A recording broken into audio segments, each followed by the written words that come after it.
Prophétique. Prophétique. Pensée de Dieu. Avance, docteur. Prophétique, c'est poursuivre la pensée de Dieu. Prophétique, c'est anticiper dans le temps parce que Dieu vit au-delà du temps. Prophétique, c'est battre pour que ce qui est au ciel soit conforme. Pour ce qui est sur la terre, voulais-je dire, c'est conforme à ce qui est au ciel. Prophétique, au-delà d'être un titre, au-delà d'être un adjectif, prophétique, c'est une vocation. C'est une voix. Wow. La voix de Dieu sur la terre. C'est l'écho du murmure de Dieu. Lorsque Dieu murmure, ce murmure-là constitue ce que j'appelle le voix prophétique.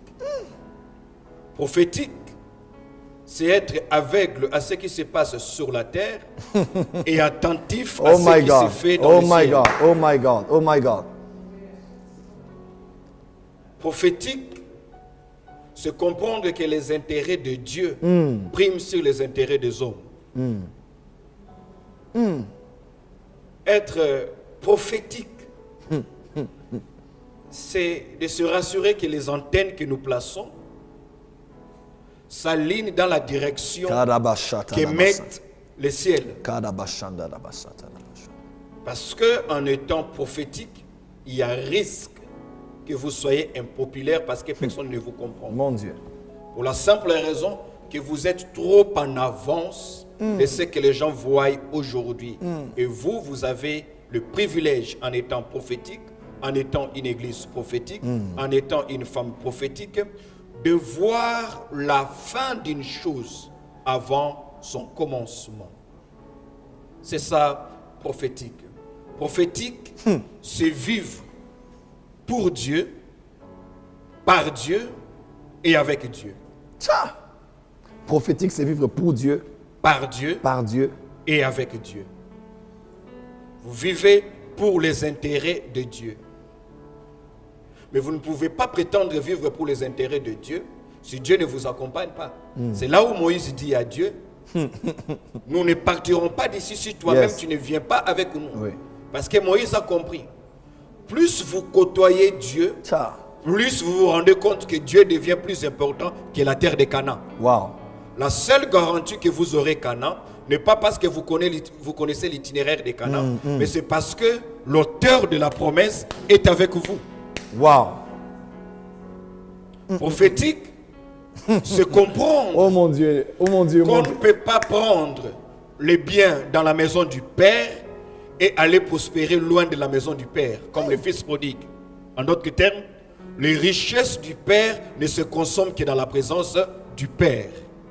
Prenez un mariage dans la présence de Dieu. Mon Dieu. Prenez un pouvoir dans la présence de Dieu et osez aller vivre avec loin de Dieu.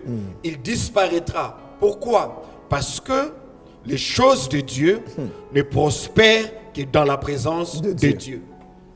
Plus vous côtoyez Dieu, vous vous rendez compte que Dieu devient plus important que les mariages qu'il vous a promis. Wow. Il devient plus important que le nom qu'il vous a promis. Wow. Il devient plus important que le ministère qu'il a promis de faire éclater. Wow.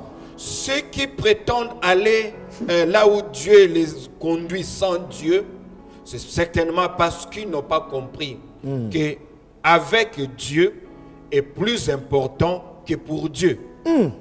Voilà pourquoi la Bible dit, avec Dieu, nous ferons des exploits. On ne fait pas des exploits pour Dieu, on fait des exploits avec Dieu. Voyez-vous? C'est avec Dieu qu'on fait les exploits. Pourquoi j'insiste sur avec? C'est parce que la bénédiction ne vous change pas. Votre stabilisation ou encore votre établissement, votre établissement dans la terre promise ne vous change pas. Oui. Ce qui vous change, c'est la fréquentation avec Dieu. Ainsi donc, Dieu considère que votre vie est plus importante que ce qu'il vous a promis. Wow. Voilà pourquoi il peut vous garder 40 ans dans le désert Non pas parce que Cana a disparu, mais parce qu'il veut s'implémenter en lui. Il veut se déverser en vous.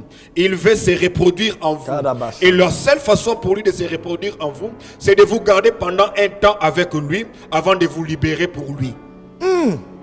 Ainsi donc, Avance. Jésus avait tous les pouvoirs d'envoyer les disciples aller prêcher, aller exercer les ministères. Oui. Mais il les a gardés 3 ans avec lui. Pourquoi? Parce qu'il sait aussi que l'impact de là où vous irez dépend de combien de temps vous êtes resté avec moi. Alléluia. Donc, on ne fait pas les exploits pour Dieu, on fait des exploits avec Dieu. Wow.